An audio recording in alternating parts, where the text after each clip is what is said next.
أبدا، مو فقط اليوم لأنه هم شافوا ترامب يحثهم على كذا وكذا، لا، من أول هم هذه غايتهم وهذه طريقتهم. Israel sedang kekurangan sistem pencegat Terminal High Altitude Area Defense atau THAAD ketika rudal balistik Iran menghantam kota-kota Israel pada bulan Juni lalu. Amerika Serikat meminta Arab Saudi menyerahkan pencegat tersebut guna membantu sekutu Amerika Serikat yang membutuhkan. Namun tanggapan Riyadh adalah tidak, menurut dua pejabat Amerika Serikat yang mengetahui perundingan tersebut kepada Middle East Eye. THAAD adalah sistem pertahanan udara canggih buatan Amerika Serikat yang dirancang untuk menghancurkan rudal balistik saat mereka berada di fase terminal, yaitu fase akhir sebelum menghantam target. Sistem ini mampu melakukan pencegatan pada ketinggian tinggi dan jarak yang cukup jauh, memberikan lapisan perlindungan terhadap rudal balistik yang tidak dapat dijangkau oleh sistem seperti Iron Dome atau David Sling. Meskipun Israel memiliki sistem pertahanan berlapis yang sangat komprehensif, dari Iron Dome untuk serangan jarak pendek hingga Arrow 3 untuk ancaman balistik antar benua, kehadiran THAAD tetap penting sebagai cadangan dan pendukung dalam skenario serangan rudal besar-besaran. Namun sejak awal 2025, laporan intelijen menunjukkan bahwa stok unit peluncur, interceptor, serta komponen logistik pendukung THAAD di Israel mengalami penyusutan drastis. Alasan pastinya belum diumumkan secara resmi, namun banyak pihak menduga keterlambatan produksi dari Amerika serta peningkatan kebutuhan internal Amerika Serikat dan sekutunya di Eropa Timur terkait konflik lain membuat pengiriman komponen ke Israel tertunda bahkan dihentikan sementara. Menurut pengakuan salah seorang pejabat Amerika Serikat, selama perang mereka meminta semua orang untuk berdonasi. Dia menjelaskan ketika itu tidak berhasil, kami mencoba membuat kesepakatan. Kesepakatan itu tidak ditujukan untuk satu negara. Namun, Arab Saudi berada di posisi yang tepat untuk membantu Israel, dan para pejabat Amerika Serikat sangat ingin menekankan bahwa Iran merupakan ancaman bagi mereka dan juga Israel. Amerika Serikat telah mengerahkan sistem pertahanan udara ke negara Teluk yang kaya minyak tersebut, yang hingga baru-baru ini menjadi sasaran serangan rudal dan pesawat tak berawak Houthi. Di tengah pertempuran antara Iran dan Israel, kerajaan tersebut bersiap menerima baterai THAAD pertama yang dibelinya dengan dana kedaulatannya sendiri. Faktanya baterai tersebut diresmikan oleh militer Saudi pada 3 Juli, hanya 9 hari setelah Israel dan Iran mencapai gencatan senjata. Tepat sebelum peresmian, para pejabat Amerika Serikat khawatir serangan rudal balistik besar-besaran Iran terhadap Israel akan menguras persediaan pencegat Amerika Serikat ke tingkat yang mengerikan. Middle East Eye atau MEE adalah yang pertama melaporkan Israel dengan cepat menghabiskan persediaan pencegat rudal balistik Amerika Serikat serta persenjataan pencegat Arrow Israel. The Wall Street Journal dan The Guardian kemudian mengonfirmasi laporan MEE. The Guardian kemudian melaporkan pada bulan Juli bahwa setelah konflik, Amerika Serikat hanya memiliki sekitar 25% pencegat rudal Patriot yang menurut para perencana di Pentagon diperlukan untuk semua operasi militer Amerika Serikat di seluruh dunia.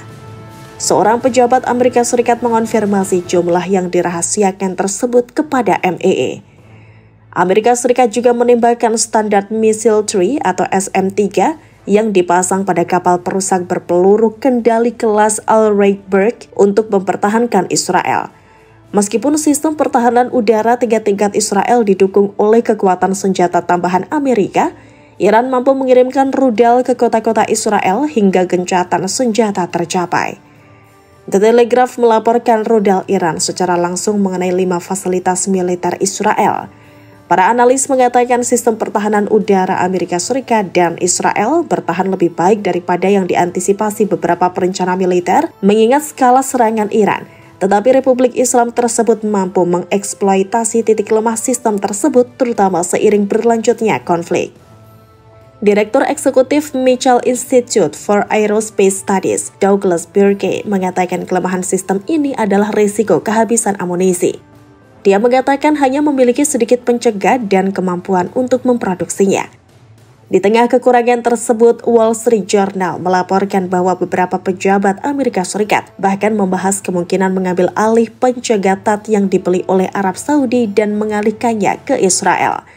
Seorang pejabat Amerika Serikat mengonfirmasi kepada MEE bahwa perundingan tersebut terjadi setelah Arab Saudi menolak tawaran halus Amerika Serikat dan upaya-upaya kesepakatan. Kedua pejabat Amerika Serikat tersebut juga memberitahu MEE bahwa Amerika Serikat meminta Uni Emirat Arab untuk berbagi pencegat dengan Israel. Keduanya tidak mengonfirmasi apakah ada yang tiba. UAE adalah negara non-Amerika Serikat pertama yang membeli dan mengoperasikan THAAD yang diaktifkannya pada tahun 2016. Menurut para ahli, keberhasilan Iran menembus pertahanan udara canggih Israel tidak luput dari perhatian negara-negara Teluk yang pertahanannya lebih lemah.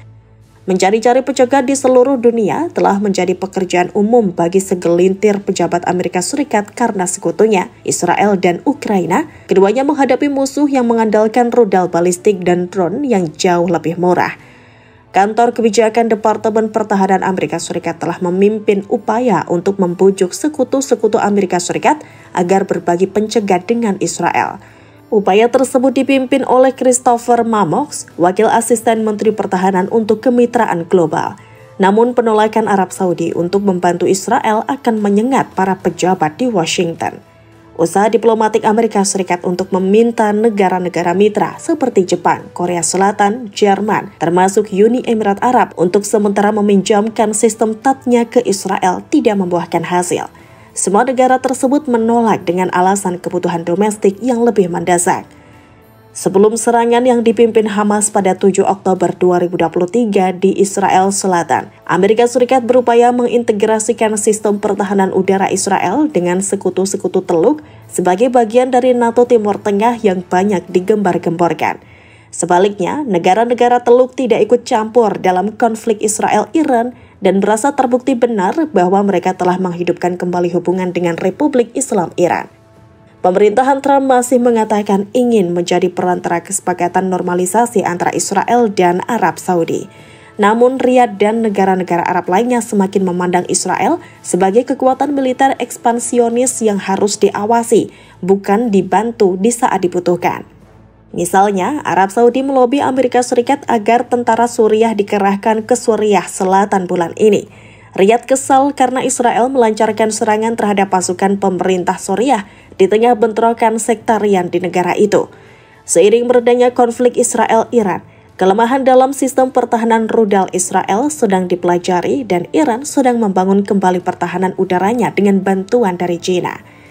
Seperti yang dikatakan seorang diplomat Arab kepada MEE, dari perspektif kami, perang berakhir dengan baik. Israel menanggung akibatnya karena menghadapi negara bangsa yang kuat. Dan Iran yang berusaha memulihkan diri dari kampanye pengeboman Israel yang gencar juga menjadi semakin bergantung pada Teluk. Terkait Israel, posisi Saudi telah mengeras mengingat tindakan Israel yang tidak terkendali di Suriah, Lebanon, Gaza, dan di tepi barat. Dengan Iran yang kini melemah, kerajaan tersebut memposisikan ulang lebih dekat ke Turki dan bahkan mungkin melakukan hal yang sama dengan Iran.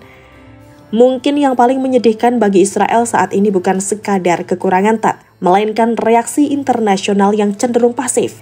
Di tengah berbagai pertemuan diplomatik termasuk di Dewan Keamanan PBB dan NATO, sangat sedikit negara yang secara vokal menawarkan bantuan militer atau teknis untuk menutupi kekosongan tersebut. Beberapa analis melihat ini sebagai bentuk keletihan dunia terhadap konflik Israel-Palestina yang tak kunjung usai. Ada persepsi global bahwa Israel selama ini terlalu mengandalkan kekuatan militer dan tidak cukup berusaha mencari solusi damai jangka panjang.